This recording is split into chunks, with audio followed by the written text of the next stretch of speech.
রাতটা ছিল অন্যরকম।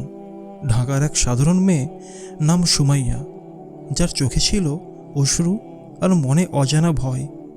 জীবনের সব দরজা যেন বন্ধ হয়ে গেছে তার জন্য।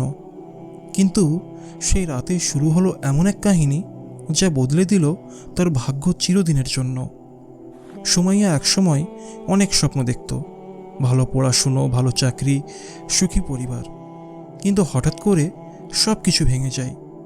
পড়াশুনোয় ব্যর্থতা, বাবার অসুস্থতা আর প্রেমিকের প্রতারণা, সব একসাথে।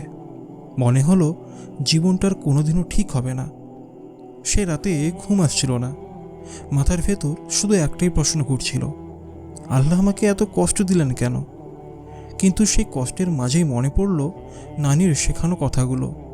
তাহাজ্জুদের রাতের দোয়া কখনো ফিরিয়ে দেওয়া হয় না। ভোরের আগে উঠে উঁচু করল সুমাইয়া। হৃদয় কাঁপছিল তার, চোখে পানি, ঠোঁটে কাঁপা কাঁপা দোয়া। নীরব ঘরটায় শুধু কান্নার শব্দ আর আল্লাহর নাম। সেই মুহূর্তে সে প্রথমবার অনুভব করল কেউ আছে যে তাকে শুনছে খুব কাছ থেকে। নামাজ শেষে যখন দোয়া করল, মনে হলো বুকের ভেতর এক অদ্ভুত শান্তি নেমে এসেছে, যেন কেউ বলছে ধৈর্য ধরো, আমি আছি। কিন্তু সে জানতো না এই এক রাতের কান্না তার জীবনকে উল্টে দেবে। পরের দিন সকালে এক অচেনা ফোন কল পেল সে। একটা নামী কোম্পানি তার সিভি দেখেছে এবং সাক্ষাৎকারের ডাক দিয়েছে। কিন্তু সুমাইয়ার মনে প্রশ্ন, এ কি শুধু কাকতালীয়, নাকি তাহাজ্জুদের দোয়ার প্রথম সাড়া? সাক্ষাৎকারের দিনে আরও এক আশ্চর্য ঘটনা। কোম্পানির মালিক ছিলেন তার বাবার পুরনো পরিচিত। তিনি বললেন, তোমার চোখে যে কষ্ট দেখছি সেটাই তোমাকে শক্তিশালী করছে। কাজটি পেয়ে যায় সুমাইয়া, অথচ সে এখনও বুঝতে পারে না এটাই কি পরিবর্তনের শুরু। বাবার চিকিৎসার জন্য অর্থের প্রয়োজন ছিল ভীষণভাবে। প্রথম বেতন হাতে নিয়ে সুমাইয়া যখন বাবার হাতে দিল, বাবার চোখে জল এসে গেল। তিনি বললেন, তুমি জানো না, আজ রাতেও আমি তাহাজ্জুদে তোমার জন্য দোয়া করেছি। ঠিক যখন সব কিছু ধীরে ধীরে ভালো হচ্ছিল, হঠাৎ পুরনো প্রেমিক ফিরে এলো ক্ষমা চাইতে। বলল, আমি ভুল করেছিলাম, আবার শুরু করতে চাই। কিন্তু সুমাইয়া কি করবে? ক্ষমা করবে নাকি নতুন পথে এগোবে? একদিন ডাক পিয়নের মাধ্যমে একটা চিঠি আসে। চিঠিতে লেখা ছিল, তুমি যে কান্না করেছিলে তাহাজ্জুদের রাতে, তার জবাব আমি দিচ্ছি, কিন্তু যেভাবে তুমি ভাবছো সেভাবে নয়। চিঠির শেষে কোনো নাম নেই, শুধু লেখা, তোমার নতুন যাত্রা শুরু হোক। সুমাইয়া সারা রাত ঘুমাতে পারল না। কে পাঠালো এই চিঠিটি? প্রেমিক, কোনো অচেনা বন্ধু, নাকি আল্লাহর কোনো অদ্ভুত ইশারা? মনে এক অজানা ভয় আর কৌতূহল কাজ করছিল। পরদিন অফিসে এক সহকর্মী নাম আরিফ আচমকা বলল, তোমার চোখে গভীর গল্প আছে। সুমাইয়া অবাক হলো। আরিফ আরও বলল, তুমি কি বিশ্বাস করো আল্লাহ মানুষকে সংকেত পাঠান? প্রতারিত প্রেমিক আবার দেখা করতে চাইল।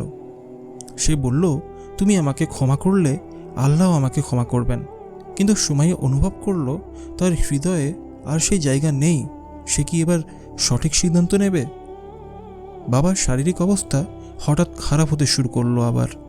এক রাতে বাবা বললেন, মা, আমার একটা শেষ ইচ্ছে আছে। তোমাকে এমন কাউকে বিয়ে দিতে চাই যে তোমাকে আল্লাহর পথে রাখবে। সুমাইয়ার বুক কেঁপে উঠল। কয়েকদিন পর আরিফ বলল, তোমার চোখের কান্না আমি দেখেছি। আমি চাই তোমাকে হাসাতে। তুমি কি ইস্তাখারা করে আল্লাহর কাছে জানতে চাও আমরা কি একসাথে পথ চলব কি না? সুমাইয়ার মনে দ্বিধা, এটা কি আল্লাহর ইশারা? সে আবার তাহাজ্জুদের নামাজে দাঁড়ালো। কান্নায় ভিজল জায়নামাজ। দোয়া করল, আল্লাহ আমাকে এমন পথে চালাও যাতে তোমার সন্তুষ্টি আছে। মনে হলো আকাশ থেকে উত্তর নেমে আসছে, শান্তির অনুভূতি। অপ্রত্যাশিতভাবে খবর এলো, পুরনো প্রেমিক বড় এক সমস্যায় পড়েছে। ব্যবসায়ী ধস, পরিবারে অশান্তি। সুমাইয়া মনে করল হয়তো আল্লাহ আমাকে সেখান থেকে বাঁচিয়েছেন। একদিন আরিফ বলল, তুমি যে চিঠিটা পেয়েছিলে সেটা আমি লিখেছিলাম না, কিন্তু আমি জানি কে লিখেছিল। সুমাইয়া অবাক হয়ে জিজ্ঞেস করল, কে?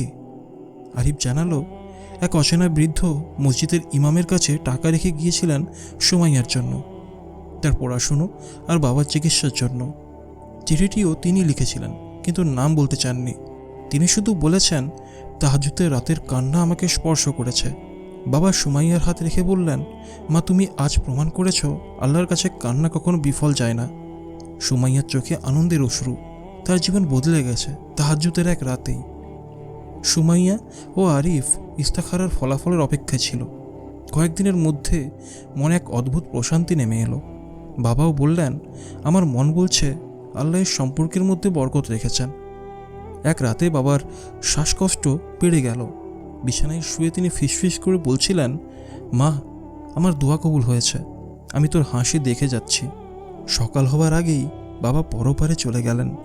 সুমাইয়া কাঁদতে কাঁদতে বলল, আল্লাহ তুমি আমার বাবাকে জান্নাত দাও। তুমি তাকে দেখিয়ে দিয়েছ যে আমি নিরাপদ হাতে আছি। মনে হলো বাবা যেন দোয়া করে গেছেন ওপর থেকে। বাবার জানাজার দিন সে বৃদ্ধ ইমাম এলেন। তিনি বললেন, তোমার বাবার চিকিৎসার জন্য যে টাকা এসেছিল তার অর্ধেক এখনও বাকি আছে। আল্লাহর রহমতে তুমি সেটা নতুন জীবনে শুরুতে ব্যবহার করো। আনন্দ ও দুঃখের মিশ্র অনুভূতি নিয়ে বিয়ের প্রস্তুতি শুরু হলো। আরিফ বলল, আমি চাই বিয়ে হোক সাধারণভাবে, যেন বাবা স্বপ্নে গর্বিত হন। সুমাইয়া মাথা নত করে হাসল। বিয়ের আগের রাতেও তাহাজ্জুদে দাঁড়ালো সুমাইয়া। সে বলল, আল্লাহ এই জীবন তোমার পথে কাটাতে চাই, আমাকে যেন সব সময় শোকের গুজার রাখো। বিয়ের দিন সবাই কাঁদল খুশিতে আর স্মৃতির টানে। সুমাইয়া মনে মনে বলল, বাবা আমি তোমার স্বপ্ন পূরণ করেছি, তুমি জান্নাত থেকে হাসছো নিশ্চয়ই। বিয়ের পরদিন সে বৃদ্ধ ইমাম আবার এলেন। তিনি বললেন, তুমি যে তাহাজ্জুদের রাত কেঁদেছিলে সে কান্না একজন অপরিচিতের হৃদয় ভেঙে দিয়েছিল। তিনি বলেছেন আর দেখা করতে চান না। তুমি যেন শুধু দোয়া করো, কিন্তু যেন জান্নাতে তোমার বাবার মতোই শান্তিতে থাকেন। সুমাইয়া বুঝল মানুষের ভাগ্য এক রাতের কান্নায়ও বদলে যেতে পারে, যদি তা হয় আল্লাহর কাছে নিখাদ হবে। নতুন ঘরে বসে সুমাইয়া জায়নামাজে বসে আছে, চোখে জল, ঠোঁটে শুকরিয়া। পাশে বসা আরিফ ফিসফিস করে বলল, তোমার কান্না আমাদের হাসি হয়ে ফিরেছে। এভাবেই তাহাজ্জুদের এক রাত বদলে দিল সব কিছু। বিয়ের কয়েক মাস পর সব কিছু স্বাভাবিক মনে হচ্ছিল, কিন্তু হঠাৎ সুমাইয়া জানতে পারল সে মা হতে পারছে না। ডাক্তার বললেন চিকিৎসা দীর্ঘ হবে আর সাফল্যের সম্ভাবনা কম। রাতভর কাঁদল সুমাইয়া। আরিফ বলল, আমরা দুজন মিলে দোয়া করব। তাহাজ্জুদের রাত আল্লাহর রহমতের রাত। তারা একসাথে প্রথমবার তাহাজ্জুদে নামাজ পড়ল। আত্মীয় স্বজন কটু কথা বলতে শুরু করলো, সন্তান নেই, এতদিনেও কিছু হলো না। সুমাইয়া চুপ করে থাকলেও বুকের ভেতর ভেঙে পড়েছিল। এক রাতে তাহাজ্জুদের পর ঘুমালে সুমাইয়া স্বপ্ন দেখল এক সাদা পোশাকের শিশু হাসছে আর বলছে, আমি আসব, ধৈর্য ধরো। কয়েকদিন পর ডাক্তার বললেন আগের রিপোর্টে ভুল ছিল, চিকিৎসা সহজ হবে। আরিফ চোখ ভিজিয়ে ফিসফিস করল, এটা তাহাজ্জুদের ফল। 6 মাস পর সুমাইয়া জানতে পারল সে মা হতে চলেছে। বুক ভরে কান্না করলো সিজদায় পড়ে। বলল, আল্লাহ তুমি আমার জীবনে অগণিত বিস্ময় পাঠিয়েছ। গর্ভাবস্থার সময়ে সুমাইয়া প্রতিদিন বাবার কথা মনে করত। বাবা যদি আজ থাকতে পারতে তুমি কত খুশি হতে। সন্তান জন্মের দিন ছিল শবে বরাতের রাত, একটা পবিত্র রাত, যেদিন আল্লাহর রহমত দরজা খুলে দেন। মেয়েটির জন্ম হলো সুস্থ ও সুন্দরভাবে। সুমাইয়া সন্তানের নাম রাখল রাইহানা, মানে জান্নাতের ফুল, কারণ সে জানে এই সন্তান আল্লাহর পক্ষ থেকে জান্নাতের এক উপহার। নতুন ঘরে সিজদায় পড়ে সুমাইয়া বলল, তাহাজ্জুদের এক রাত বদলে দিয়েছিল আমার জীবন, আর এক রাত পূর্ণ করলো আমার স্বপ্ন। পাশে আরিফ আর ছোট্ট রাইহানা হাসছে, আলোর মধ্যে মিশে যাচ্ছে কান্না ও কৃতজ্ঞতার গল্প। বন্ধুরা, এই ছিল ভিডিওটি ভালো লাগলে অবশ্যই একটি লাইক করবেন। আর আপনার সাথেও যদি এরকম কোনো ঘটনা ঘটে যায়, বা আপনারও যদি কোনো এরকম দোয়া কবুলের অভিজ্ঞতা থাকে, তাহলে আমাকে মেল করতে পারেন। ডেসক্রিপশন বক্সে আমার মেল আইডিটা রয়েছে, ওখানেই করতে পারেন। তো চলুন দেখা হবে পরের ভিডিওতে।